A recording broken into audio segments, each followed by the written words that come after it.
world's Muslims, the Golden Dome and the Al-Aqsa Mosque is one of their holiest places. For Jews, it's the holiest, the site of ancient temples. But they're not allowed to pray here. Some are trying to change that, protesting. The police confront them, Palestinians are furious. It's a flashpoint. A religious issue is adding fuel to the political conflict between Israelis and Palestinians. The danger is that it reignites a Palestinian intifada or uprising. That's a real risk. This holy site is a tinderbox. Speaking from Gaza, the head of the armed wing of Hamas, Abu Ubaida, warns Israel not to make tensions in the region worse. The enemy will feel the full wave of the explosion because they are responsible for the delay and the undermining of long-term truce efforts. A ceasefire in August between Israel and Hamas militants in Gaza ended weeks of fighting that left more than 2,000 people dead, most of them Palestinians. Fears of conflict spreading again sparked in Jerusalem after violence flared over access to a mosque considered holy in both Judaism and Islam. That's led to numerous deadly clashes between Israeli police and Palestinians. Israel's Prime Minister Benjamin Netanyahu and Palestinian President Mahmoud Abbas are in Jordan, hoping to find some form of resolution. At least 4 people have been killed after an attack on a synagogue in Jerusalem.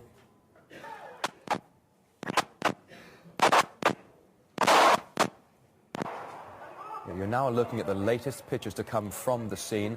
There have been weeks of violence between Israelis and Palestinians leading up to this. Let's get more on it right now and cross over to RT's Middle East correspondent Paula Slier joining us live this morning. Paula, can you bring us up to speed about the latest act of violence, please?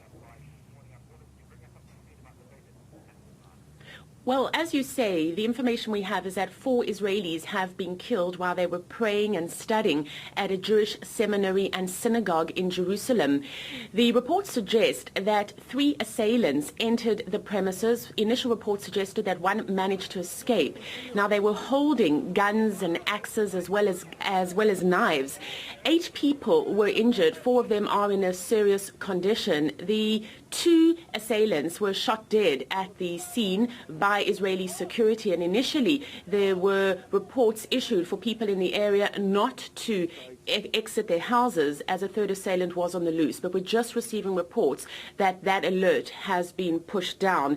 At the same time, another assailant was apprehended in Tel Aviv. He was just about to carry out a stabbing incident. Now, this comes after clashes last night after a bus driver was buried. Now, an autopsy showed that he had committed suicide, but tensions are high on the ground amid some reporting that he was killed by Israeli security. With breaking news from Jerusalem this morning, an attack on a synagogue in West Jerusalem in the last hour or so. Let's talk to our correspondent Tom Rayner, who's on the line. Tom, what are the latest details you can give us this morning? Well, Stephen, police in Israel have confirmed that this attack, which was carried out around 7 a.m. Local time, around 5 a.m. UK time, 4 people have been confirmed as killed as a result of 2 men going into a synagogue in the Har Nof neighborhood in North Jerusalem. Reports suggest they may have been armed with an axe, a knife, also reports of a firearm. Those 2 suspects were shot dead by police on the scene, police confirmed, and there are 6 other people injured, 2 of whom are police officers, which suggests, although this has not yet been fully confirmed, that there was some kind of shootout altercation with the officers who first arrived at the scene. So to recap, there's 4 people being confirmed dead by Israeli police. That's not including the 2 suspects who were also shot dead at the scene. We know that from the Israeli ambulance service that there are a number of people who are also critically and seriously injured. Now, this is a very significant escalation in what has already been a building pattern of violence over recent weeks, but it is by far the most bloody thus far, and the details still emerging. But clearly this will now have big ramifications for the level of tensions in this city. In East Jerusalem yesterday there were major protests following the death of a Palestinian bus driver. Israeli police said they believe he committed suicide. Palestinians say that was a cover-up and that they believe he was, in fact, attacked by Jewish extremists. So this is a city that was already on the knife edge, but tensions now extremely high. And the fact that this attack took place inside a synagogue in West Jerusalem will certainly mean that the likelihood of some very serious repercussions has only increased.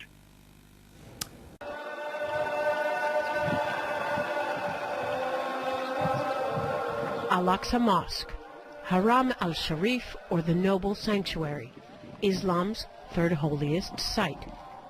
Jews refer to it as the Temple Mount. In Judaism, it is the holiest place on earth. Established in the 8th century, Al-Aqsa is built atop ruins of 2 Jewish temples destroyed by the Babylonians and Romans during the millennium prior to mosque construction.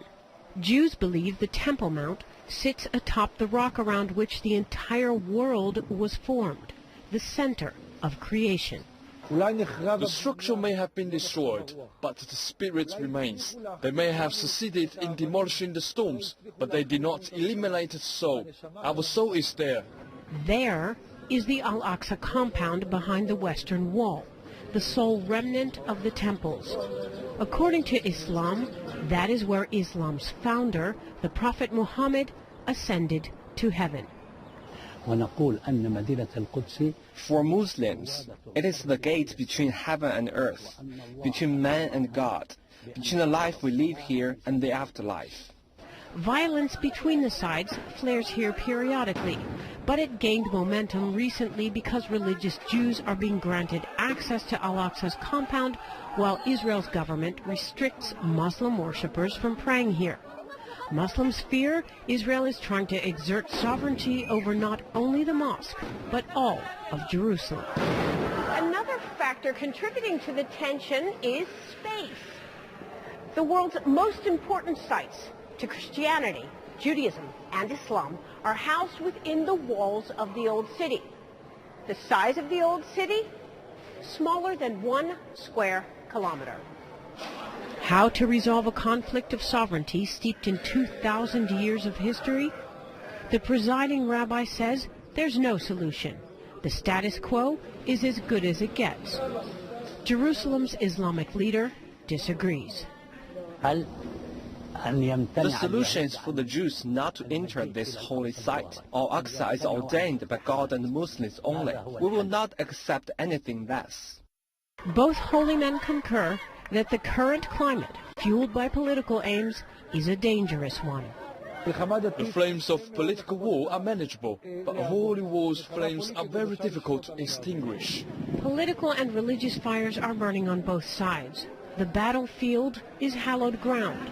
The soldiers, people of faith who genuinely believe they are acting according to God's will. Stephanie Fried, CCTV, Jerusalem.